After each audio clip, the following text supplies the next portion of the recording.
जय जय पांडुरंग हरिबुद्ध विटेवरी या चॅनलवर मी आपणा सर्वांचं आणि सर्वांचं सहर्ष स्वागत करीत आहे।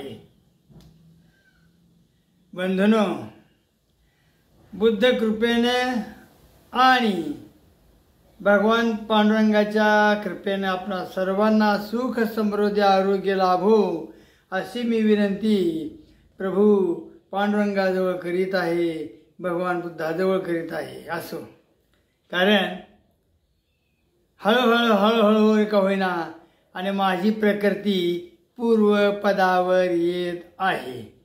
ही आनंदाची बातमी सांगण्याचं तात्पर्य असं आहे की ज्या मंडळीनं माझ्या आजारपणामध्ये मला एक सहकार्य केलं, फोनद्वारे सहकार्य केलं, एक वेगवेगळ्या रूपातून सहकार्य केलं, तर या सर्वांचा मी अगदी अत्यंत आभारी आहे।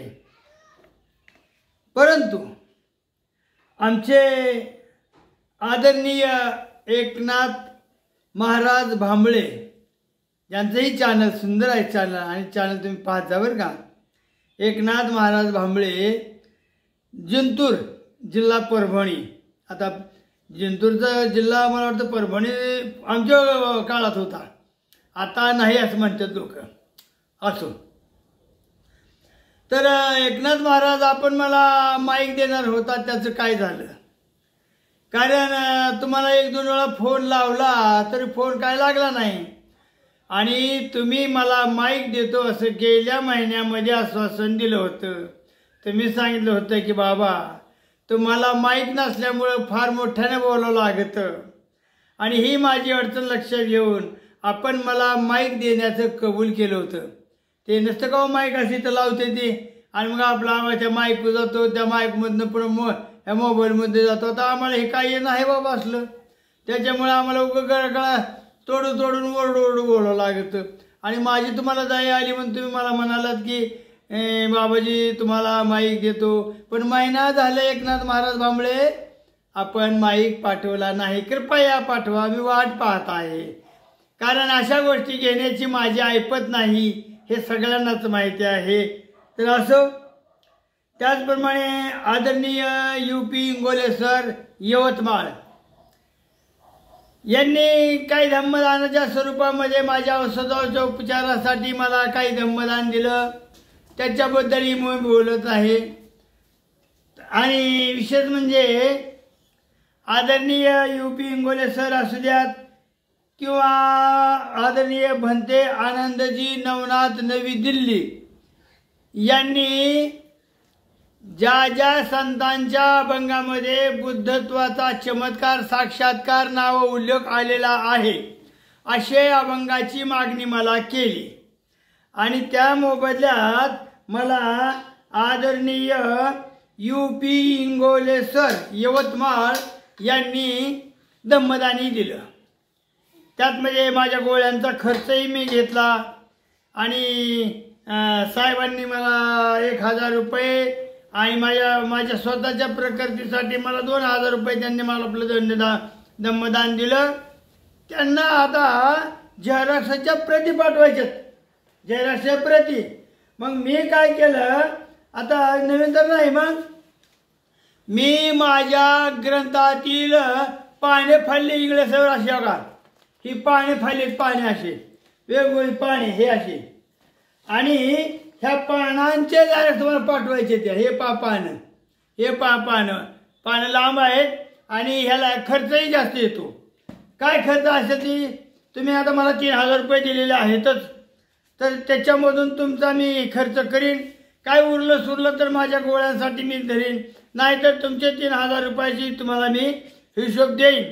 कारण आपण हा फार मोठा उपकार केला की तुम्ही मला 3000 रुपये पाठवून दिले, पैकी आता मी तुम्हाला हा एक प्रति पाठवणार आहे याच्या झेरॉक्स करून। परंतु गंमत सांगायची म्हणजे आमच्यापासून झेरॉक्स मशीन खूप दूर आहे हो, 18 किलोमीटर आहे अजून, मग तिथं मला जावं लागणार। एवढ्या प्रति त्या तहसीलमध्येच्या घेऊन तिथं मला झेरॉक्स काढायचे त्याच्या, आणि एका प्रतीला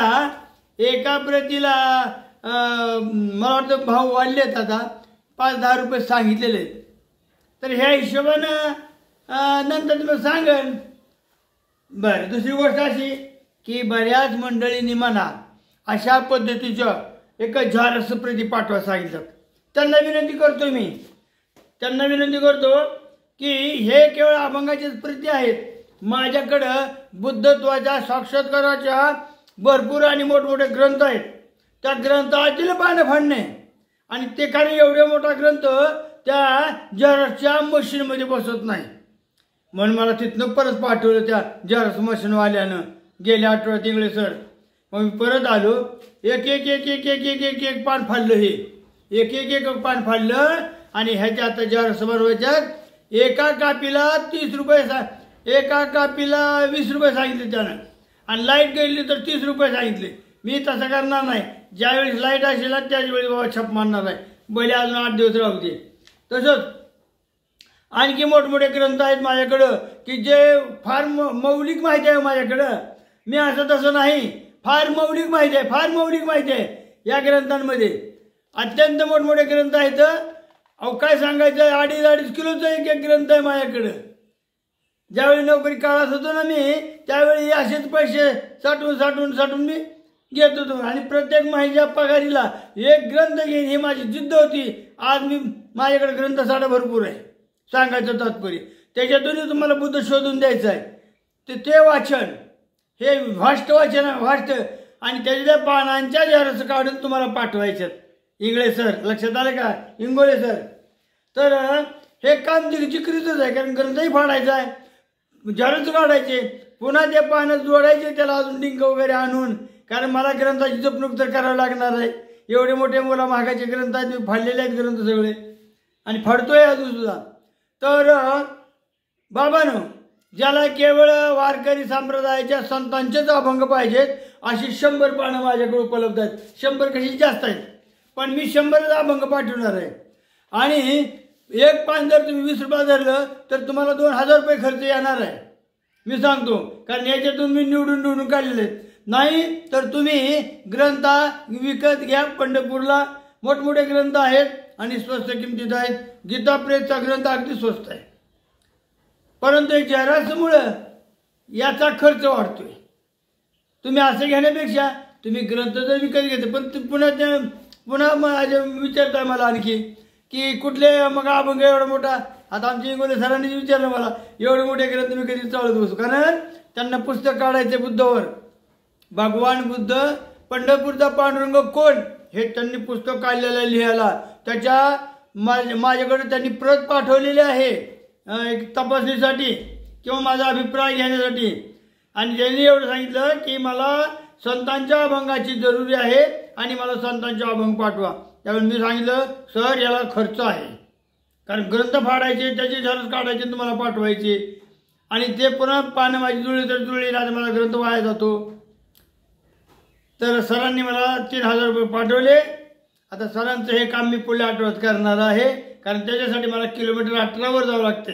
असो, ज्याला कुणाला बंधू भगिनींना अशा पद्धतीचं साहित्य पाहिजे असेल, कुठल्याही झेरॉक्स केलं बरं का, मी लेखक नाही आणि माझे पदरचंही काय नाही, फक्त माझं वाचन भरपूर आहे, सगळ्या ग्रंथांचा अभ्यास आहे, बुद्धाची माहिती वेगवेगळ्या ग्रंथात आहे. कारण केवळ तुमच्या वाचण्याचे आले ना, त्याच्या व्यतिरिक्त अनेक 18 पुराणे शास्त्र सगळ्यामध्ये व्यवस्थित आलेला आहे आणि त्याचं माझं वाचन झालेलं आहे. म्हणून तुम्हाला मी तळमळून सांगतोय की या सगळ्यांची झेरॉक्स तुम्हाला जर पाहिजे असेल तर एका प्रतीला आपलं 10 रुपये पाठवा. 100 प्रती पाठवतो, 100 रुपयाचे 10 रुपयाप्रमाणे 1000 रुपये होतील. काही त्या पोस्टेचा खर्च आणि मलाही काय धम्मदान द्या, एवढी माझी विनंती. कारण मी आजारी आहे, तुम्हाला माहितीच आहे. आज माझे 2 हृदयाचे ऑपरेशन झाले, औषध खर्च खूप मोठा झाला दादा हो. त्याच्यामुळे एक विनंती आहे की धम्मदान म्हणून पाठवा, त्याच्या बदल्यात तुम्हाला मी झेरॉक्स प्रती पाठवून तुम्हाला बुद्धत्वाची अभंगानुसार माहिती देतो. आणि एवढं बोलून या ठिकाणी याच्यासाठीच मी आज तुमच्या पुढं आलो आणि मला आता हे सांगावं तरी मला सरांना.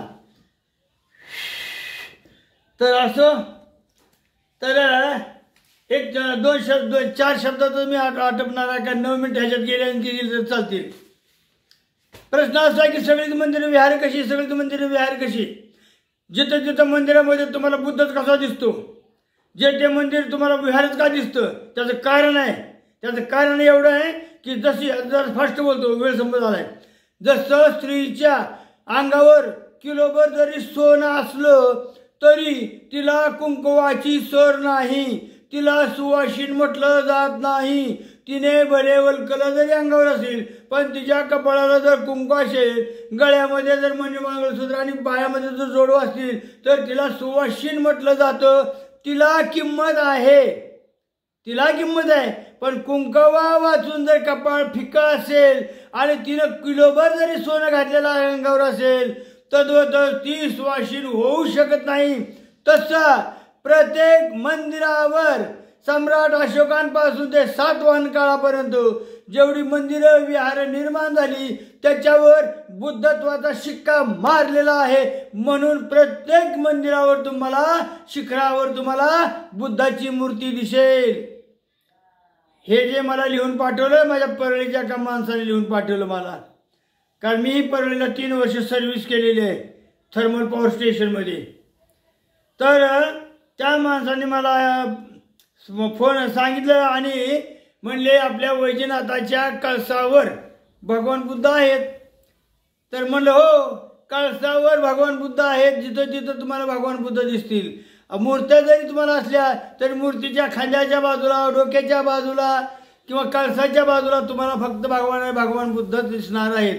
कुठलंही मंदिर घ्या, अगदी तुळजापूर घ्या, पंढरपूर घ्या, बालाजी घ्या, आमचं परळी वैजनाथ घ्या, नागनाथ, वडवळचं नागनाथ, आमचे बाबळे महाराज त्या वडवळला जाऊन बघू, त्या औंढा नागनाथाला जाऊन बघून या काय आहे ते. तर हे सगळं काय शिल्प, हे शिल्प कशासाठी दिले दादा? कारण हा देश बुद्धामय होता हे सांगायचं होतं. हिंदू वगैरे भेदभाव नव्हता. हे हिंदू वगैरे भेदभाव कुणी काढलाय? हे अलीकडे निर्माण झाला. वास्तविक पाहता इसवी सनाच्या 7व्या शतकापर्यंत असं भानगड काही नव्हतीच. ज्या जिथं खोदल तिथं बुद्ध, जिथं खोदल तिथं बुद्ध. आणि म्हणून एक वाक्य तुम्हाला सांगतो दादा हो, काय माहितीये का, भारताच्या सरकारी कागदावर किंवा राजपत्रावर जो शिक्का मारला जातो, शिक्का, तो शिक्का असतो राजमुद्रेचा. अशोकाचा ठप्पा मारल्याशिवाय, अशोकाचा ठप्पा मारल्याशिवाय त्या कागदाला सरकारी वजन प्राप्त होत नाही. नाहीतर तो कागद म्हणजे कचरा कागद झाला. अहो, ज्या कागदावर अशोक मुद्रा अंकित ठप्पा आहे, मग तो तहसीलदारचा असू द्या, जिल्हा कलेक्टर साहेबांचा असू द्या, नाहीतर कोणाचा असू द्या, पण ज्याच्यामध्ये ती राजमुद्रा आहे ना त्या शिक्क्यामध्ये, तो कागद म्हणजे एक प्रकारचं हुकुमनामा आहे, ऑर्डर आहे, ऑर्डर. तसं प्रत्येक मंदिरावर बुद्धाच्या छापाची, मूर्तीची ठप्पा मारून ठेवलाय, सम्राट अशोकांपासून ते सातवाहन राजांपर्यंत. म्हणून तुम्हाला प्रत्येक मंदिर हे ठप्पा मारलेलं दिसल, बुद्ध मारलेलं दिसल. त्याच्याशिवाय त्याला बुद्धत्वच नाही, मंदिरत्वच नाही. जसं सौभाग्यवती स्त्रीला कपाळाला कुंकू लावल्याशिवाय तिची सुवासिनी होत नाही, तसं प्रत्येक कागद, प्रत्येक मंदिर भगवान बुद्धाच्या ठप्प्याशिवाय, अशोक चक्राच्या ठप्प्याशिवाय त्याला ऑर्डर प्राप्त होत नाही. एवढं सांगायचंय. आणि याच्यानंतर उद्या सविस्तर बोलतो आणि पुन्हा एक बार सांगतो की माय बाप हो, औषध उपचारासाठी मदत करा, धम्मदान द्या. आणि माझा फोन नंबर हा प्रत्येक ठिकाणी सगळ्यांना माहीत झालेला आहे, तरी तुम्हाला थोडक्यात माझा फोन नंबर सांगतो. हे पहा, इथं आहे 82 65 07 51 51. 82 65 07 51 51.